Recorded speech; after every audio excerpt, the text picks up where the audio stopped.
सर्व मान्यवर आदरणीय देवराम लांडे साहेब, जिल्हा परिषदच्या सदस्य, आपले डिंगोरे उदापूर गटाचे आदरणीय सोनाबाई दाभाडे, या गटाचे जिल्हा परिषदचे सदस्य माईताई लांडे यांचे पती अमोल लांडे, पंचायत समितीचे सदस्य अश्विनीताई केदारी यांचे सासरे बाळू अप्पा केदारी, पलीकडच्या आपल्या पंचायत समितीचे सदस्य आदरणीय आशाताई डावकर आणि त्यांचे पती कैलासजी डावकर, आदरणीय नांगरे गुरुजी, आकिफबाई इनामदार, कारखान्याचे डायरेक्टर आदरणीय राहुल जाधव, गावच्या सरपंच ताई कारबळताई आणि व्यासपीठावर या गावचे सर्व मान्यवर मंडळी. हडसर गाव हडसर किल्ल्यामुळे पुण्याच्याच नाही, महाराष्ट्राच्याच नाही, देशाच्या नाही तर जगाच्या नकाशावर इतिहासामध्ये नोंद करणारे गाव आहे. आणि आज या गावामधली महाशिवरात्राच्या निमित्ताने सालाबाद प्रमाणाची यात्रा आणि दरवर्षी आमच्या बेनके परिवारातला सदस्य आपल्याला भेटण्यासाठी येतो.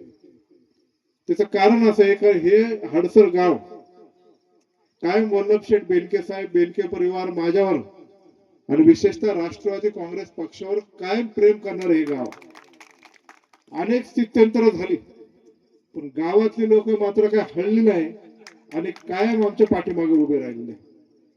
आज मी तुम्हाला महाशिवरात्राच्या निमित्ताने शुभेच्छा देतो आणि ते महादेवाच्या चरणी प्रार्थना करतो की माझ्या हडसर गाव असेल, पेटेच्या वडी असेल, कोटमवाडी असेल आणि कुकडनेर, मीनाबाग, मीनाखोरे आणि त्याचबरोबर पिंपळगाव दोघेच्या खोऱ्यातल्या माझ्या सर्व आदिवासी बांधवांच्या पाठीमागे त्या महादेवाचा आशीर्वाद भरभरून राहू दे अशी महाशिवरात्राच्या चरणी मी त्या महादेवाच्या चरणी प्रार्थना करतो.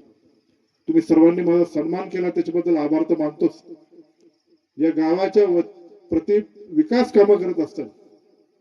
नीताताईंनी सांगितलं, युवराजजींनी सांगितलं, गौतम साहेबांनी सांगितलं, शरदनी सांगितलं की वल्लभशेठ बेनके साहेबांपासून या गावामध्ये भरपूर कामं करण्याचा प्रयत्न आम्ही केला. मागील 5 वर्ष आमदार असताना जवळपास 9 ते 10 कोटी रुपयाचे काम आम्ही इथे केले. आपत्कालीन मधून जवळपास 6-6.5 कोटी रुपयाचे कामं केले. आणि माझ्या राजकीय जीवनाला सुरुवात नव्हती तेव्हा मी इथं फिरत असताना काही मित्रमंडळी माझ्या गावातली की मला या परिसरामध्ये फिरायला न्यायची, तेव्हापासूनची माझी हडसर गावची आठवण आहे. पण एवढी कामं करत असताना मी म्हणणार नाही की अतुल बेनकेंनी केली, ही अजितदादांनी केली होती, राष्ट्रवादी काँग्रेस पक्षाच्या माध्यमातून केली होती. आणि माझ्या दादाने जेव्हा ही कामं केली आणि आपला दादा आपल्यात राहिला नाही, याचं दुःख वेदना आमच्या मनामध्ये खूप आहे, आपल्या सगळ्यांच्या मनामध्ये खूप. आणि ज्या दादाने ह्या गावाच्या प्रति योगदान दिलं त्या योगदानाचा विसर काही मंडळींना पडला आणि फक्त काहीतरी कारण काढायचं आणि दादांच्या उमेदवाराच्या विरोधात जायचं, हे मला तरी पटत नाही. ठीक आहे, राजकारणामध्ये पुढे जात असताना सगळ्यात पहिलं महत्वाचं काय असतं तर तो आपला नेता असतो. सगळ्यात महत्वाचं काय असतं तर आपला पक्ष असतो. आणि माझ्या नेत्याला आणि पक्षाला जर कोण चॅलेंज करत असेल त्याला अतुल बेनके कधी सुट्टी देत नसते. वल्लभशेठ बेनके साहेबांनी मला शिकवण दिली आहे. यदा कदाचित पूर्व भागामध्ये विकास कामं केली तरी चालेल पण माझे दिन दुबळे भोळे आदिवासी समाजाचे लोक आहेत जे डोंगर दऱ्यामध्ये राहतात, जे निसर्गाचं जतन करतात, त्यांच्या पाठीमागे उभं राहायला पाहिजे. या राज्यामध्ये 25 आमदार आदिवासी समाजाचे आहेत आणि 26 आमदार त्या आदिवासी समाजाच्या यादीमध्ये कोणाचं नाव ऍड केलं होतं तर ते अतुल बेनकेचं ऍड केलं.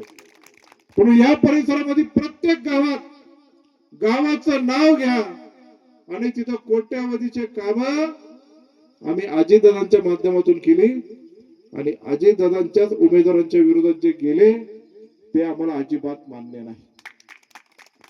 हा आपला डोंगर दऱ्यातला आदिवासी भाग आहे. जल जीवन मिशनच्या माध्यमातून अनेक गावांमध्ये काम करण्याचा प्रयत्न केला पण मुळात ते सर्व काही प्रमाणामध्ये चुकीचे ठरले. भौगोलिक परिस्थिती असल्यामुळे धरण खाली, गावावरती वर डोंगराला पाईपलाईन नेण्यासाठी खूप कष्ट करावं लागतं. सर्वे पुन्हा एकदा नवीन होण्यासाठी आम्ही प्रयत्न केले. जरी सर्वे झाले, पाणी पुरवठ्याच्या योजना झाल्या, शरद तुम्ही इथं जी भावना व्यक्त केली, आमच्या हे गोरगरीब गावांना वीज भरण्यासाठी सुद्धा पैसे राहणार नाही. मोठ्या स्कीम कोट्यवधीची जरी झाल्या तरी वीज बिल आपण भरू शकतो का? अजिबात नाही. माझ्या अजितदादांनी तो विचार केला आणि त्यांनी तो प्रस्ताव केला होता की विशेषतः आदिवासी भागामध्ये जिथे जिथे जलजीवनचे मिशनचे काम होणार आहे त्या गावाला वीज बिल भरावे लागणार नाही, अशा प्रकारची संकल्पना योजना राबवली पाहिजे. माझी विनंती आहे माईताई लांडे आणि सोनाताई दाभाडे यांना की जेव्हा तुम्ही सभागृहामध्ये जाल तेव्हा पाणी पुरवठ्याची स्कीम तर तुम्ही कराल, बंधारे तर तुम्ही कराल, लाखो कोट्यावधी रुपयाचे विकास कामं कराल, पण ते मेंटेन करण्यासाठी आणि त्याचे वीज बिल भरण्यासाठी जिल्हा परिषद आणि महाराष्ट्र शासनाच्या माध्यमातून योजना केली पाहिजे, तर ते टिकतील, नाही तर नाही टिकणार. ही तुम्ही आग्रह क्रमांकाने तिथे मागणी केली पाहिजे. तुम्हाला पाठिंबा देण्यासाठी तुमचा भाऊ म्हणून तुमच्या पाठीमागे उभाच आहे. पण आवर्जून सांगतो मी आमदार केला उभा होतो, माझ्या विरोधात देवराम लांडे आमची भावकी उभी होती. एक समाजाचा माणूस म्हणून या परिसरातले हजारो लोकांनी त्यांना पाठिंबा दिला, का तर आपल्या समाजाचा माणूस. पण समाजाचा दुसावास मी कधी केला नाही. तेच त्यांना सगळ्यांना भावलाल म्हणलं की आपल्याला खरं वल्लभ शेठ बेनके आणि या बेनके परिवाराच्या पाठीमागे राहायला पाहिजे. अन्य लोक तसे नाहीयेत. ते काय म्हणतात माहितीये का? तुम्ही आम्हाला मतदान नाही केलं, तुमच्या मताची आम्हाला गरज नाही, तुम्ही आमच्याकडे यायचं नाही. ही काय भाषा झाली का लोकप्रतिनिधी? अहो, मतदान लोकांना कोणाचं करायचं हे लोक ठरवतात. जेव्हा एकदा लोकप्रतिनिधी झाल्यानंतर तो कुठल्या का पक्षाचा नसतो, तो सर्वसामान्य लोकांचा असतो. माझ्या आदिवासी भागातले लोक काय पाकिस्तानातलेच का? ही माझ्या जुन्नर तालुक्यातल्या भूमीतले आहेत. ठीक आहे, एखाद्या निवडणुकीमध्ये त्यांनी वेगळा मार्ग पत्करला असेल, पण आपण त्यांना कधी वाऱ्यावर सोडता कामा नाही. ही बेनके साहेबांची शिकवण आहे.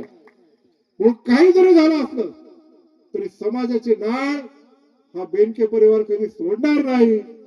कोणी जरी तुम्हाला काही जरी वाऱ्यावर सोडण्याचा प्रयत्न केला तर अतुल बेनके खंबीरपणे तुमच्या पाठीमागे उभा आहे, हेच सांगण्यासाठी मी आज इथं आलोय. नीताताई कारबळ एक सुशिक्षित गावाला सरपंच लाभलेले आहे. गावाला एक चांगल्या नीतिमत्तेने दिशा देण्यासाठी त्यांनी आजपर्यंत काम केलंय. ठीक आहे, कुठल्या गावात पक्ष पार्ट्या नाही, कुठल्या गावात गटतट नाही, पण विकासाच्या कामाच्या बाबतीत नीताताई कधी आड आली नाही. हे मी माझ्या राजकीय जीवनामधला अनुभव पाहिलेला. आणि जर कोण माझ्या या बहिणीला आड येण्याचा जर प्रयत्न केला तर याद राखा, अतुल बेनकेची गाठ आहे. इथून पुढे गावचा एकोपा चांगल्या पद्धतीने ठेवायचा असेल तर आपण सर्वांनी एकत्रित येऊन पुढे जाण्यासाठी कटिबद्ध राहायला पाहिजे. हे गाव वल्लभ शेठ बेनके साहेबांचं, बेनके परिवाराचं आणि राष्ट्रवादी काँग्रेस पक्ष, हे तुम्ही आताच्या निवडणुकीला सिद्ध करून दाखवलं. मी तुमचा आभार मानतो.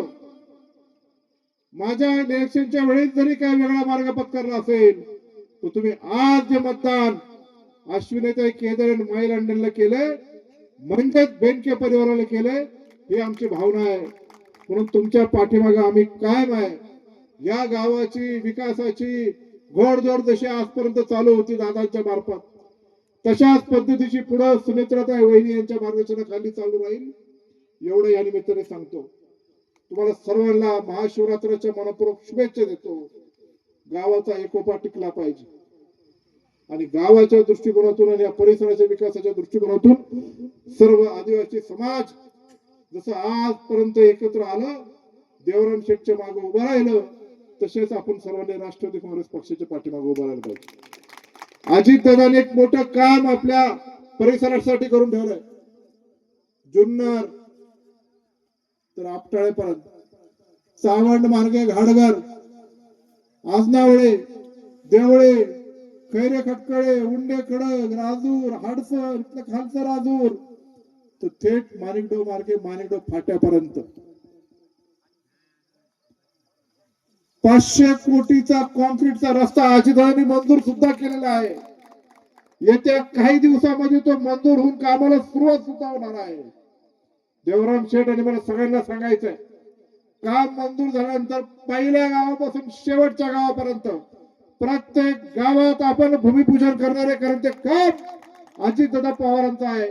नाहीतर तुम्ही जर पाहिलं खालून काम चालू झालं तर कॉलनी पर्यंत रस्ता झाला, तर 2 वर्षांनी पुढचा चालू झाला का मागच्याला खड्डे पडले, झाला आपल्या हडसर पर्यंत तर पुढचा चालू झाला का राहिले निम्म्याला खड्डे. आता असं होणार नाही. एका दमात अजितदादांनी 500 कोटी रुपये दिले आणि पूर्ण कुकडनेरचा रिंग रोड हा कॉन्क्रीटचा होणार आहे. त्याचे आयुष्य 30 वर्षाचं असणार एवढं काम अजितदादांनी केलं.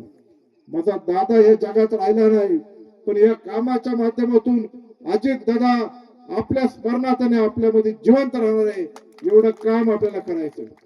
दुसरं एक महत्वाचं काम दादा नेते आखलेलं ते आम्ही पूर्ण नेणारच. ते म्हणजे मानकेश्वर ते केवाडी, नाहीतर मानकेश्वर ते उंडेकडं हा आपण मध्ये माणिकडो धरणामध्ये पूल करणार आहे. आपल्या लोकांना पलीकडच्या खोऱ्यामध्ये जाण्यासाठी एक शॉर्टकटचा रस्ता व्हावा म्हणून 90 कोटी रुपयाचा ब्रिज आपण इथे मंजूर करणार आहे. म्हणजे मंजूर दादाने आराखडा घेतला तो मंजूर होणार आहे. आता पण असे काम राष्ट्रवादी काँग्रेस पक्षाच्या दूरदृष्टीने केले आणि तुम्ही सर्वांनी जे आम्हाला साथ दिली ते आम्ही कदापि विसरणार नाही. तुम्हाला सर्वांना महाशिवरात्राच्या मनपूर्वक शुभेच्छा देतो. आणि हडसर गाव, पेटेचे वाडी असेल, कोटमवाडी असेल, हे सगळ्यांच्या पाठीमागं काय नाही केलं गावासाठी. सगळे रस्ते असतील, पेटेच्या वाडीचे असतील, पर कोटमवाडी पर्यंत कोट्यवधी रुपयाचा निधी आणलेला हे अजितदादा पवारांनी केलेलं आहे. आणि भविष्यात अजून या गावासाठी जे जे लागेल, जे गौतमजी सांगडे असतील, आमचे शरद असेल, युवराज असेल, या गावातले अंकुशेठ बोचरे तुम्ही असतील, नीताताई काळवा असेल, जे जे सांगाल या गावच्या प्रती आम्ही काम केल्याशिवाय राहणार नाही. एवढंच या निमित्ताने सांगतो. पुन्हा एकदा सर्व मान्यवरांच्या वतीने आपल्याला मनपूर्वक शुभेच्छा देतो आणि माझे 2 शब्द संपवतो. जय हिंद, जय महाराष्ट्र, जय शिवराय, जय आदिवासी, जय राष्ट्रवादी. धन्यवाद आमदार साहेब.